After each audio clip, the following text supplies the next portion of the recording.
Welcome to the Radong Smart Review GU Cancer Series. We are diving into episode 14 today, right? Bladder Trimodality Therapy, Radiosensitizers, and Hypofractionation. Yeah, exactly. And I want you to imagine sitting across the desk from a 68-year-old man who just got handed a diagnosis of muscle-invasive bladder cancer. Oh, man.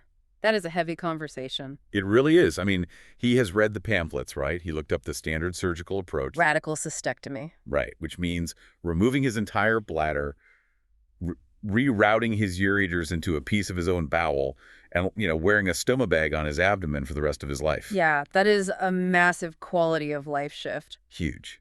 So he looks you directly in the eye and makes a single request. He says, I want to keep my bladder if it is safe.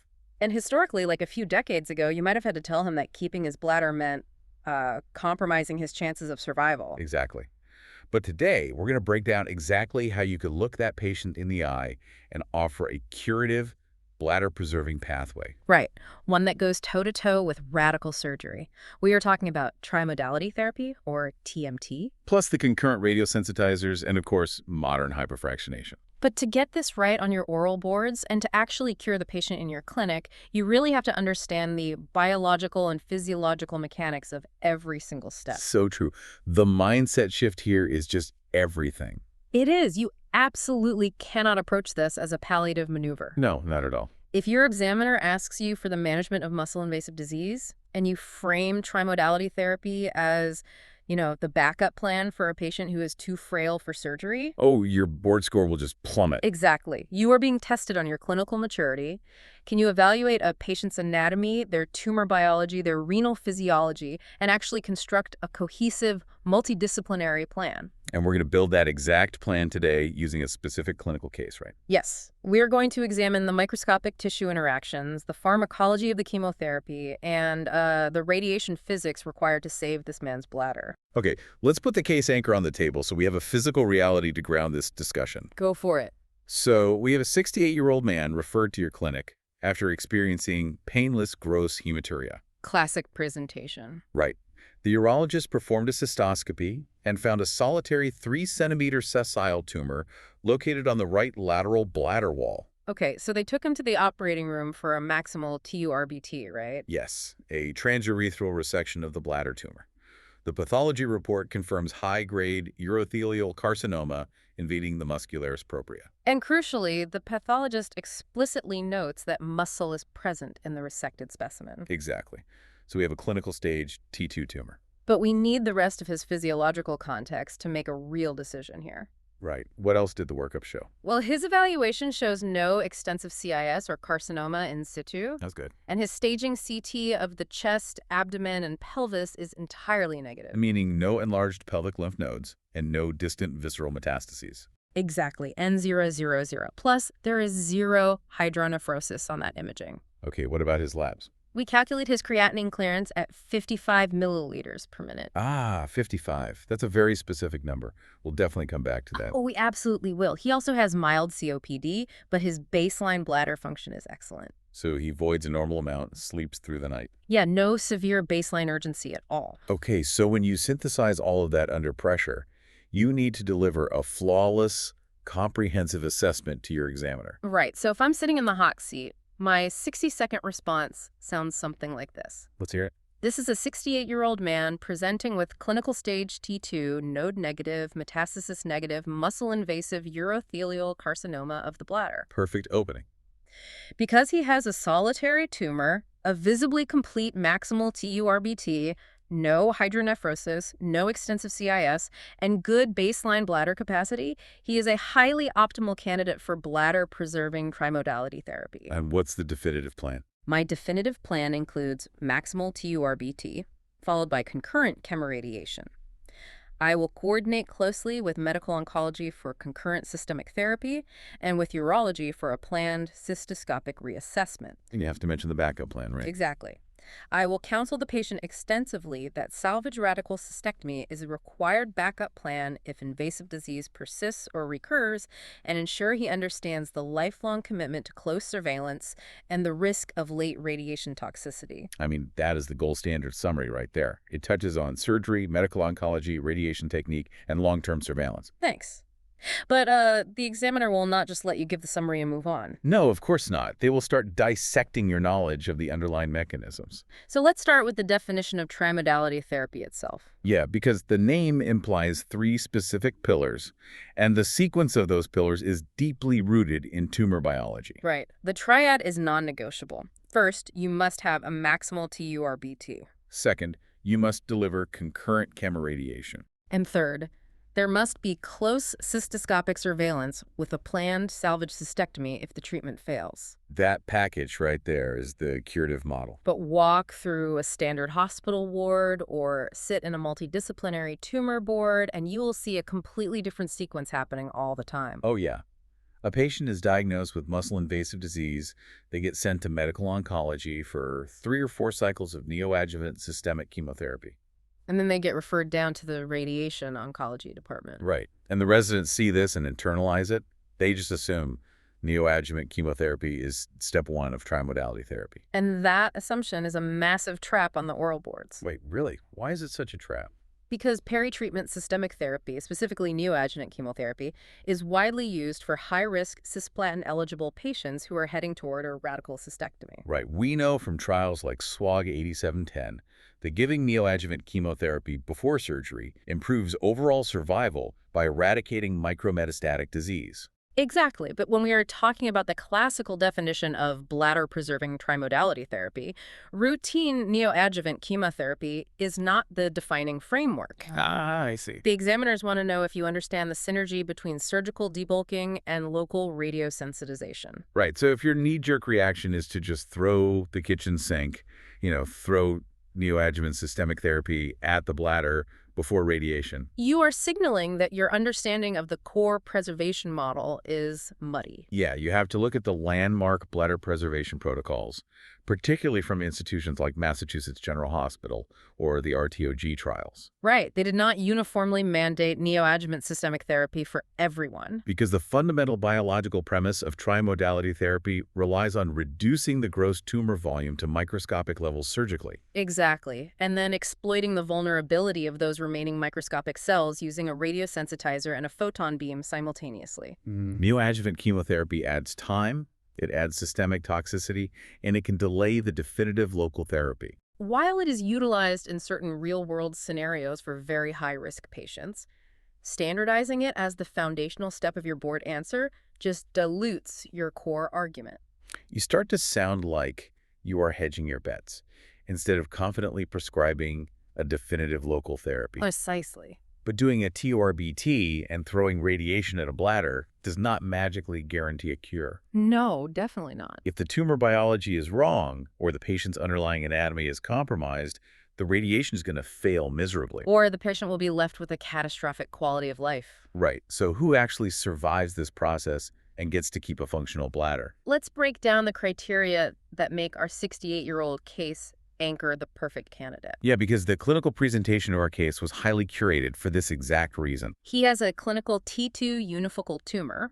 The urologist achieved a visually complete resection, and the pathologist saw muscularis propria in the specimen. There is no multifocal CIS. There is no hydronephrosis. His bladder function is great, and the histology is pure urothelial carcinoma.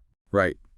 To retain all of these distinct variables when the examiner's staring you down, you should rely on the acronym CUTS. Let's dig into the physiological reasons behind every letter of that mnemonic. We will start with C, which stands for capacity and compliance. Right. Before you even think about the tumor, you have to think about the organ you are trying to save. Radiation causes an acute inflammatory response in the urothelium, followed by late fibrotic changes in the bladder wall. Exactly. If a patient comes to you urinating 20 times a day, waking up 4 times a night, and their bladder can only hold 100 milliliters before spasming. Their baseline capacity is terrible. Right. And if you irradiate that bladder, the fibrosis will shrink that 100 milliliter capacity down to like 50 milliliters. Wow. So the bladder becomes a rigid, non-compliant, painful rock. There is absolutely no prize for preserving a miserable, contracted bladder. The patient will suffer from chronic pain, debilitating frequency, and they will likely demand a cystectomy just to relieve the symptoms anyway. Yeah.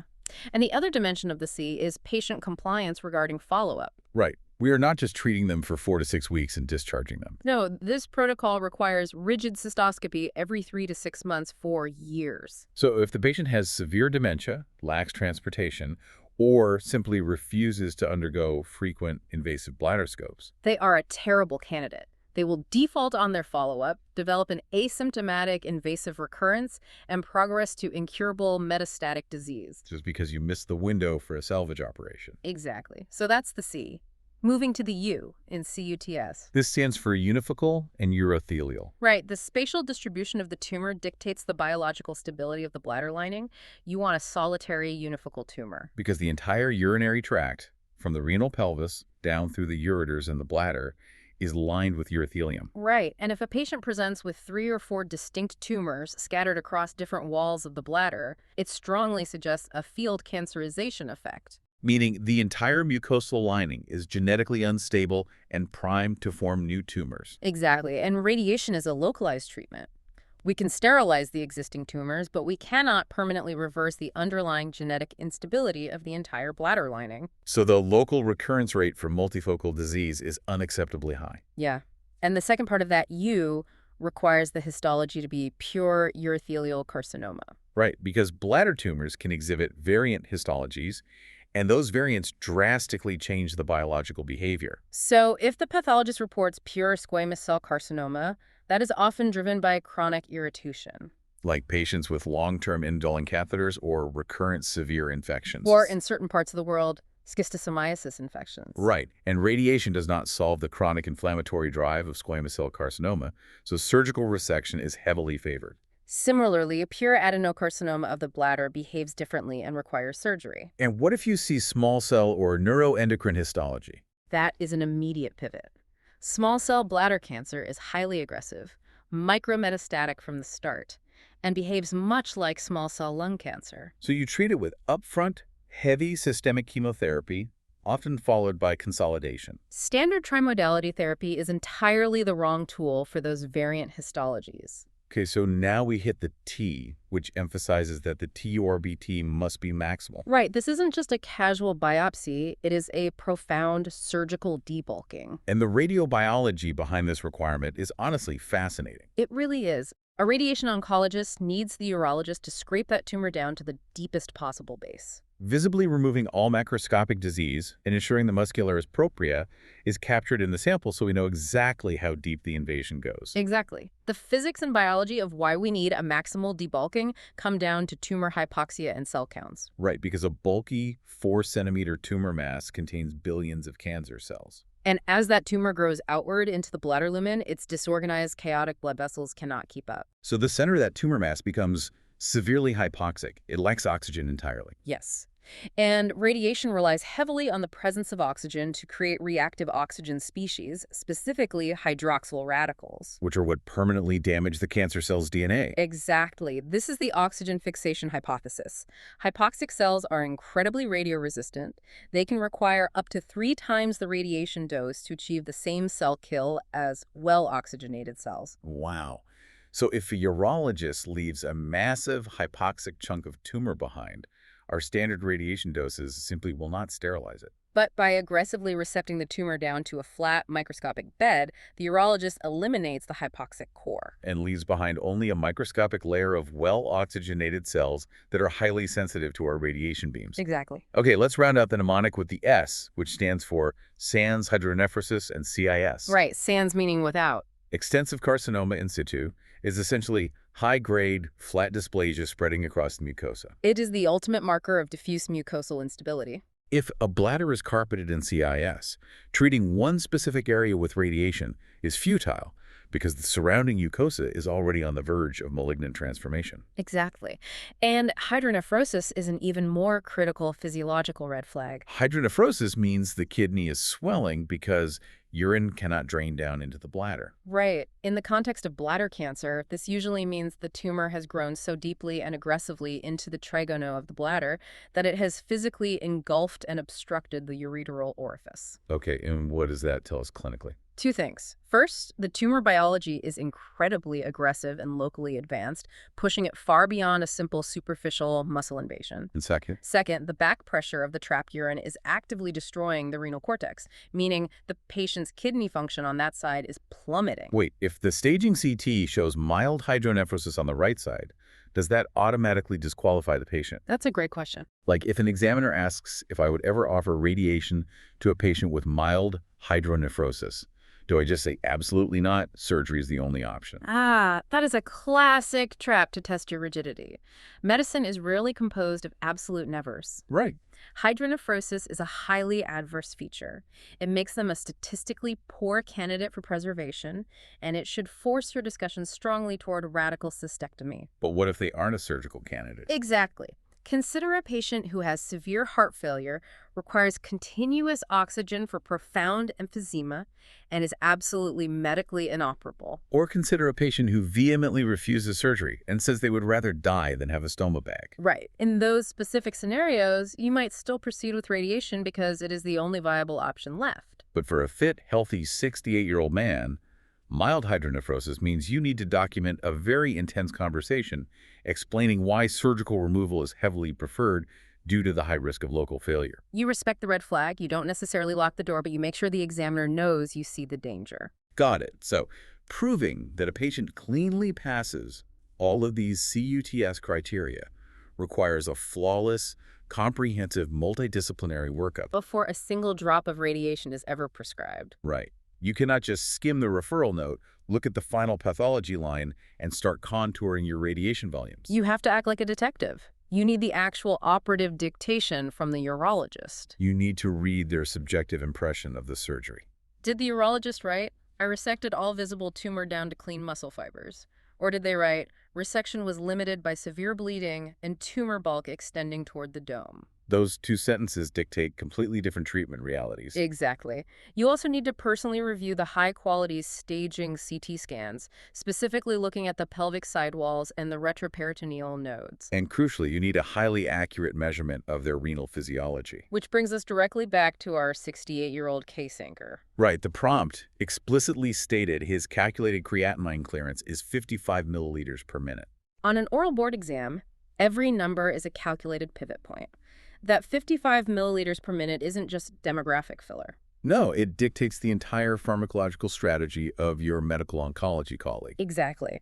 A lot of radiation oncology residents get bogged down asking if the patient has baseline hearing loss or peripheral neuropathy when evaluating them for cisplatin chemotherapy. But the auditory nerve and the peripheral nerves don't matter if the kidneys cannot physically filter the drug. Right. Cisplatin is the historical heavy hitter for radiosensitization, but it is notoriously nephrotoxic. It causes acute tubular necrosis in the kidneys. When a patient's creatinine clearance dips below 60 milliliters per minute, the kidneys cannot clear the platinum compounds fast enough. So the drug accumulates, causing massive, potentially irreversible damage to the nephrons. Medical oncologists will absolutely balk at giving full-dose cisplatin to anyone with a clearance of 55. So that single number in the prompt completely alters the trajectory of your answer. But if your answer in the exam is simply, "I see the creatinine clearance is 55, so I will prescribe this specific chemotherapy regimen alongside my radiation," you have failed the core concept of modern oncology. Because you cannot sound like a lone wolf. Exactly. You must vocalize your reliance on the multidisciplinary team. You have to explicitly state to the examiner, I would present this complex case at our genitourinary MDT. I will collaborate directly with my medical oncology colleagues to select the most appropriate systemic radiosensitizer given his compromised renal clearance. That phrasing demonstrates clinical safety and teamwork.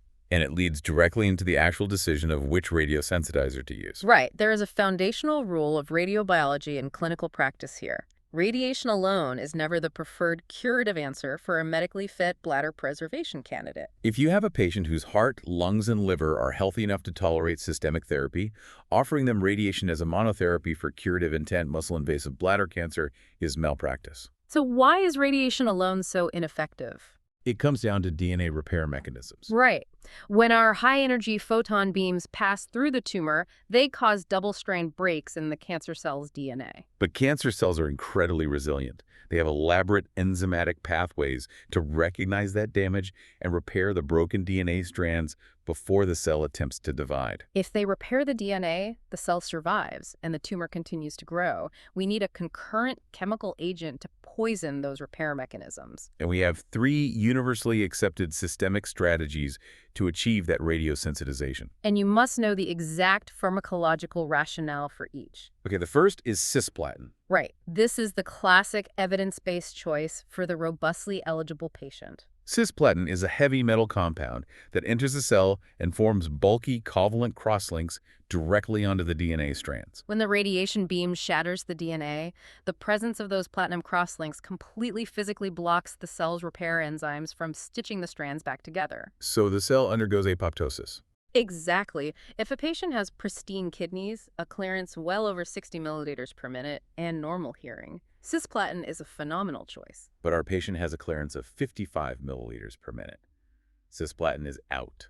This forces us to the second universally accepted option, the combination of 5-FU plus mitomycin C. This combination is the gold standard alternative for patients with borderline renal function or pre-existing neuropathies. And the mechanisms here are totally different from platinum. Right. 5-FU, or 5-fluorosyl, is an antimetabolite. It mimics the building blocks of DNA and permanently inhibits an enzyme called thymidylate synthase. Without that enzyme, the cell cannot produce thymidine, which is a required nucleotide for DNA synthesis. So the cancer cells essentially get starved of building materials and become trapped in the S phase of the cell cycle. Exactly, which is a state where they are highly vulnerable to radiation damage. And you pair the 5-FU with mitomycin C, which is a brilliant radiobiological tool. Right, mitomycin C is an alkylating agent, but it is unique because it is a bioreductive compound. Meaning it specifically requires a low oxygen environment to undergo enzymatic activation. Remember earlier we discussed how the core of a tumor is hypoxic and therefore radioresistant?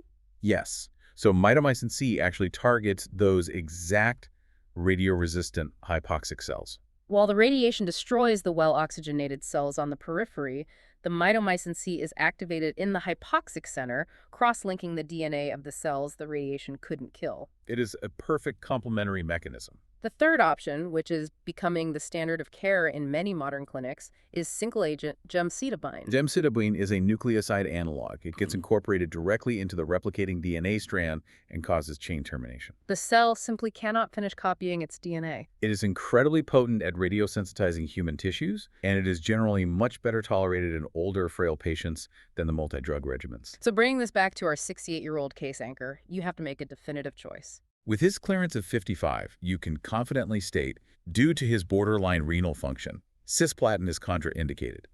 I will coordinate with medical oncology to deliver concurrent chemoradiation utilizing either 5-FU plus mitomycin C or weekly gemcitabine, both of which are highly defensible, guideline-supported alternatives.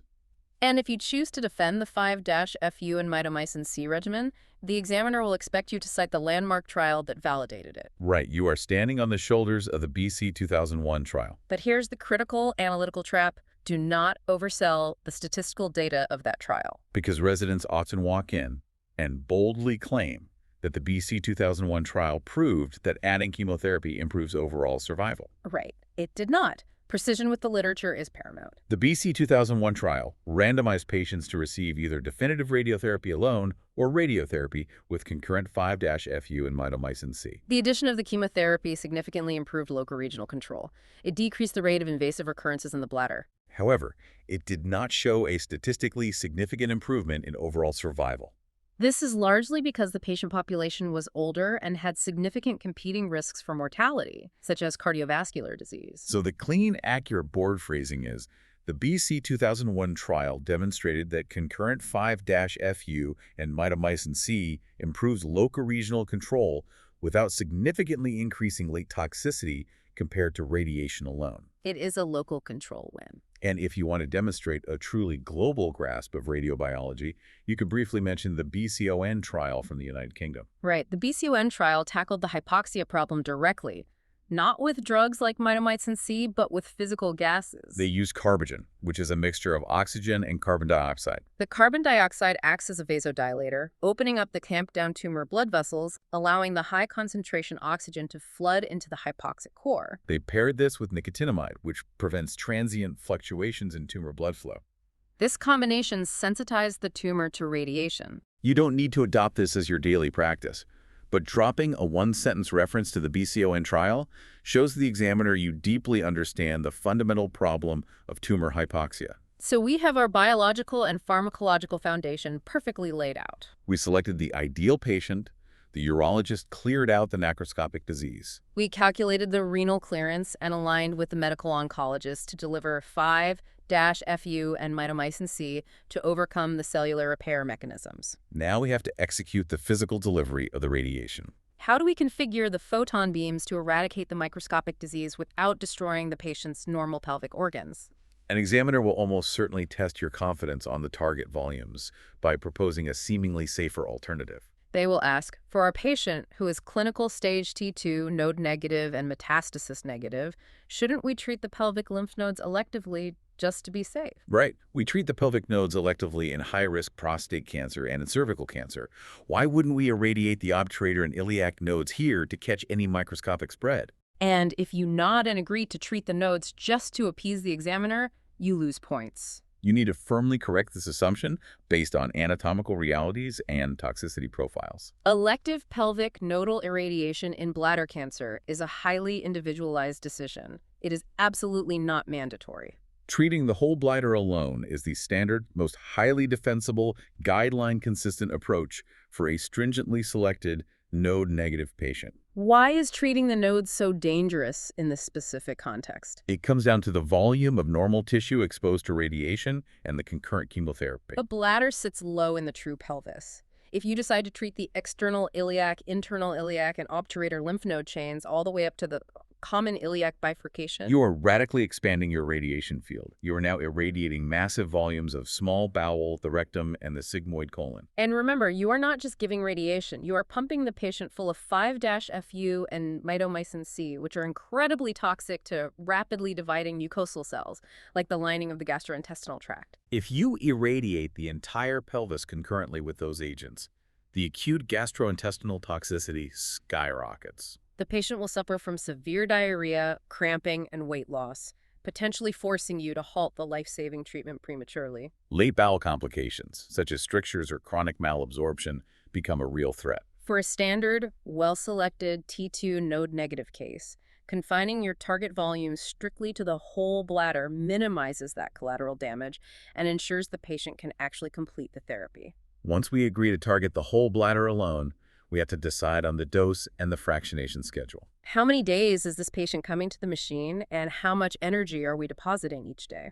Historically, the conventional approach was to treat to doses like 60 to 66 GY, delivering 2 GY per fraction over 6 or 7 weeks. But the radiobiology of bladder cancer has pushed us toward a much stronger, modern answer: hypofractionation. Specifically, delivering 55 GY in 20 fractions. Delivering 55 GY in 20 fractions means you're giving 2.75 GY per day over 4 weeks. This is the gold standard modern answer. Bladder tumors generally have an alpha to beta ratio that responds well to slightly larger daily doses of radiation. The math works out such that the biologically effective dose to the tumor is excellent, while the overall treatment time is drastically reduced. But beware of how you defend this on the boards. A resident might confidently walk in and claim a massive Phase 3 randomized trial definitively proved that 55 GY in 20 fractions is superior to 64 GY in 32 fractions. Right, and that specific head-to-head equivalence trial doesn't exist in the clean, definitive way residents often hope it does. So the nuanced, mature phrasing is crucial here. You should state, hypofractionation delivering 55 GY in 20 fractions is a contemporary standard option supported by pooled modern data, extensive institutional experiences, and favorable toxicity profiles. It cuts the patient's treatment time almost in half, from 7 weeks down to 4 weeks, which is a massive quality of life win, especially for an older patient. The clinical outcomes are outstanding, and the late toxicity to the normal bladder tissue remains acceptable. Now let's look at the daily mechanical reality of delivering those 20 fractions. Oh, the physics of treating the bladder is incredibly frustrating. because the bladder is not a static organ like the brain or a bone. Right. It is a highly dynamic, muscular balloon that constantly changes size and shape depending on how much urine the kidneys are producing minute by minute. Think of treating the bladder like trying to park a large SUV in a very, very tight garage. The SUV is the bladder, and the garage is your high-dose radiation field. You spend hours creating a perfect architectural blueprint, a highly conformal intensity-modulated radiation therapy, or IMRT plan. But if the driver pulls that SUV in at a slightly different angle, or if the SUV magically expands in width every single day, you are going to scrape the walls of the garage. And in radiation oncology terms, scraping the walls means one of two disastrous things. Right. If the patient's bladder is much fuller today than it was during the simulation scan, the dome of the bladder expands superiorly and pushes out of your radiation field. You are physically missing the tumor, meaning the cancer will recur. Conversely, if the bladder is completely empty today, but it was full during simulation, your radiation field is now bombarding a massive volume of empty space that is currently occupied by healthy loops of small bowel dropping down into the pelvis. You are radiating healthy intestine to full curative doses, guaranteeing severe toxicity. This physiological variation is why examiners will test your setup mechanics. They might bait you by asking, so to prevent this, do you mandate that every single patient must have a completely full bladder for treatment, or must it be completely empty? The trap is believing there is only one universal physical law for bladder preparation. You do not need to mandate one rigid universal protocol on the boards. The concept you are defending is reproducibility. Your answer should be, I will utilize my institution's reproducible bladder preparation protocol.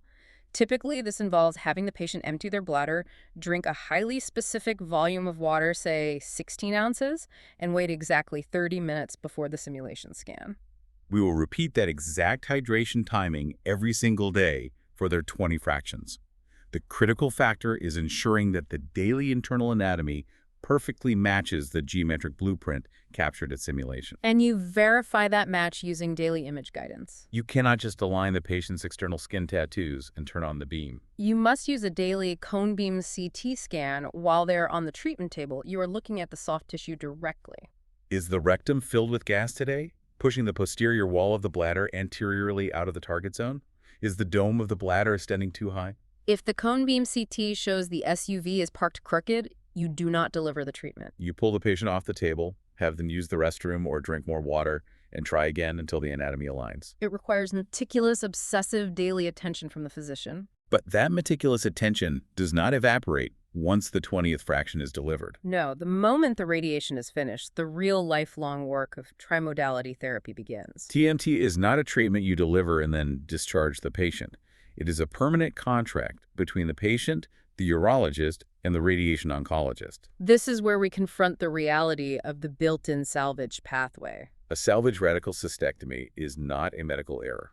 It is not a failure of the radiation oncologist's physics plan, nor is it a failure of the medical oncologist's drug choice. It is a mathematically anticipated protocol step for invasive persistence or recurrence in a medically fit patient. We have to establish the surveillance cadence because the window to catch a failure is narrow. The standard protocol requires the patient to undergo a rigid cystoscopy in the urologist's office every 3 months for the first 2 years. They cannot skip these appointments. After 2 years, it spaces out to every 6 months until year 5, and then annually for the rest of their life. Alongside the camera looking inside the bladder, they need routine cross-sectional imaging, typically a CT of the chest, abdomen, and pelvis. Crucially, these CT scans must include delayed excretory phases to visualize the contrast dye flowing down the ureters and renal pelves, because the entire urothelial tract remains at risk for metachronous tumors. Let's walk through the clinical algorithm of a failure.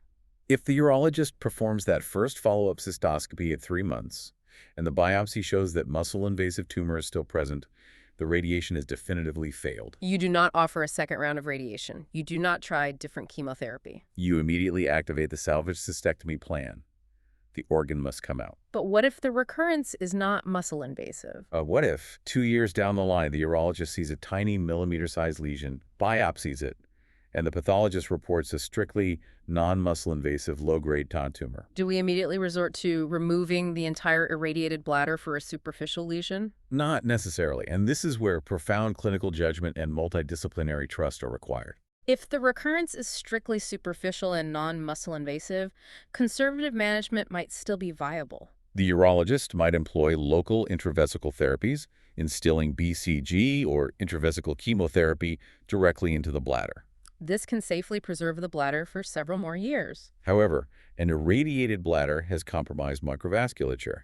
It does not heal as robustly as native tissue, and it might not tolerate the severe inflammation caused by BCG therapy. It is a delicate balance. This inherent risk is why counseling the trade-offs up front is the most critical part of your initial consultation. When you are sitting in the room with our 68-year-old patient before treatment begins, you have to be radically honest about the acute and late toxicities.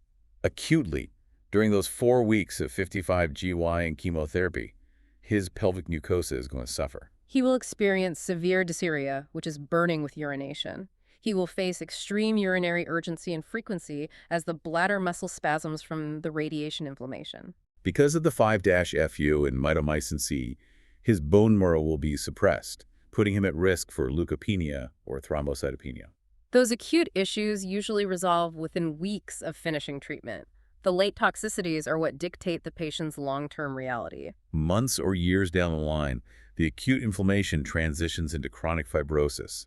The bladder wall becomes stiff. He could suffer from a permanently reduced bladder capacity, needing to urinate small amounts constantly. The delicate irradiated blood vessels in the bladder lining can become fragile and prone to bleeding, a condition known as chronic radiation cystitis, leading to sudden episodes of gross hematuria. And then you have to deliver the hardest truth of all regarding the salvage surgery. You must look the patient in the eye and say, "We are aiming to save your bladder, but if the cancer comes back in 2 years and we have to remove it, that surgery is going to be far more dangerous than if we removed it today." The surgical reality of a salvage cystectomy is brutal. Normally, the urologist navigates through the space of retzius in the anterior pelvis. It is a relatively clean avascular plane. But after 55 GY of radiation, that space is obliterated by dense, woody fibrosis. The tissue planes fuse together. The risk of massive surgical bleeding, rectal injury, and nerve damage is significantly higher. Furthermore, to create the urinary diversion like an ileal conduit, the surgeon has to cut a piece of the patient's small bowel and suture the ureters to it. That bowel has been sitting in the radiation scatter field. Its microvasculature is permanently damaged by endarteritis obliterans. Healing is severely compromised, meaning the risk of the bowel anastomosis leaking, leading to pelvic sepsis or death, is tangibly increased. The patient must understand these stakes. That level of blunt, physiological honesty is what separates a technician from a master physician. And speaking of honesty, we must warn you against the ultimate rhetorical trap on the oral boards. An examiner will push you, asking, "So, doctor, are you telling me that trimodality therapy is exactly equivalent to radical cystectomy?" Do not, under any circumstances, state that they have been proven equivalent by a randomized controlled trial. They are both highly effective curative modalities. We have massive amounts of data retrospective matched cohort studies, large propensity score analyses from major cancer centers that suggest that in stringently selected patients, the overall survival outcomes are remarkably similar, if not identical. But absolute level 1 equivalence has never been definitively proven in a completed head-to-head randomized controlled trial. And the reason that trial doesn't exist is fascinating. It's a behavioral problem, not a scientific one. Several trials have attempted to randomize patients between surgery and radiation, like the SPARE trial in the UK. But they all closed early due to a lack of accrual. Patients faced with this diagnosis have incredibly strong personal preferences. If a patient is terrified of a stoma bag and wants to keep their bladder, they will absolutely refuse to be randomized into a surgical arm. Conversely, if a patient is terrified of the cancer and just wants the organ physically removed from their body immediately, they will refuse the radiation arm. We cannot force patients into a random assignment for such a life-altering physiological change. So the data we rely on is incredibly strong, but you must maintain your terminological precision. It is an established curative alternative, not a mathematically proven equivalent. We have dissected the cellular biology, the pharmacology, the radiation physics, and the surgical anatomy of this entire paradigm. Now it is time to compress all of that deep knowledge into rapid, reflex-level recall. We're going to test your ability to instantly retrieve these concepts under pressure with a quick rapid-fire review. Let's do the board blitz. I'm ready. Throw the clinical scenarios at me, and I will give you the clean, definitive board answers. Question 1. Define the 3 mandatory, non-negotiable components that constitute curative trimodality therapy for muscle-invasive bladder cancer. The required sequence is a maximal TURBT to visually remove all microscopic disease, followed by concurrent chemoradiation to sterilize the microscopic bed, and finally, strict long-term cystopic surveillance with the planned salvage radical cystectomy for any invasive persistence or recurrence. Spot on. Question 2. Based on the patient's renal physiology, name 3 acceptable concurrent radiosensitizing regimens used in bladder-preserving chemoradiation. Cisplatin is the historical standard for patients with robust renal function and no neuropathies. The combination of 5-FU plus mitomycin C is the highly defensible alternative for those with compromised renal clearance, and single-agent gemcitabine serves as a strong, well-tolerated contemporary alternative. Excellent. Question 3. You are treating a strictly selected clinical stage T2 node-negative bladder cancer patient. Is treating the whole bladder alone without elective pelvic nodal irradiation a defensible target volume? Yes, treating the whole bladder alone without elective pelvic nodal irradiation is a standard, highly defensible approach that minimizes severe, acute, and late gastrointestinal toxicity. Question 4. What is the accurate board-ready phrasing to defend the utilization of the 55GY in 20 fractions radiation schedule? Hypofractionation to a 55 GY in 20 fractions is a contemporary standard regimen supported by pooled modern data, institutional experience, and highly favorable toxicity profiles, offering excellent local control and patient convenience. And the final question. During a routine follow-up cystoscopy, 2 years after trimodality therapy, the urologist biopsies a lesion that demonstrates recurrent muscle-invasive urothelial carcinoma. The patient's physiology remains robust. What is the immediate standard intervention? The immediate standard response is a salvage radical cystectomy, without hesitation. That is exactly how you navigate the oral boards. Your answers must be structurally sound, logically sequential, and definitively stated without hesitation. Let's pull all of these physiological and technical threads back together for our case anchor. For our 68-year-old gentleman who desperately wanted to keep his bladder, we successfully justified trimodality therapy because his tumor biology and anatomy perfectly aligned with the CTS criteria: good capacity, unifocal urothelial histology, a maximal debulking, and no hydronephrosis. We recognize the red flag of his 55 milliliter per minute creatinine clearance, avoiding the nephrotoxicity of cisplatin, and instead deploying concurrent 5-FU and mitomycin C to exploit the hypoxic vulnerabilities of the tumor bed. We mapped out a precise, modern hypofractionated radiation plan of 55 GY in 20 fractions, relying on daily cone beam CT image guidance to account for the dynamic physical changes in bladder volume. And perhaps most importantly, we treated him with profound honesty, extensively pre-counseling him on the grueling surveillance schedule and the harsh surgical realities of our built-in salvage backup plan. And that leads to a final thought on what it truly means to be a master of this field. When you walk into your board exam or when you walk into a crowded, contentious genitourinary MDT, remember this. No one is simply testing your ability to memorize the abstract of every single paper published in the history of genitourinary oncology. They are testing to see if you possess the clinical maturity to make sound, structurally logical decisions under immense pressure. Can you look at a complex human being, identify the key physiologic variables, coordinate seamlessly with your surgical and medical oncology colleagues, and craft a plan that is scientifically rigorous, technically safe, and profoundly compassionate? If you internalize the deep biological and physical logic we explored today, you will not just pass your exams, you will be an exceptional oncologist. Complete practice oral boards at radoncsmartlearn.com and subscribe to Radon Smart Review for our next episode. Thanks for tuning in.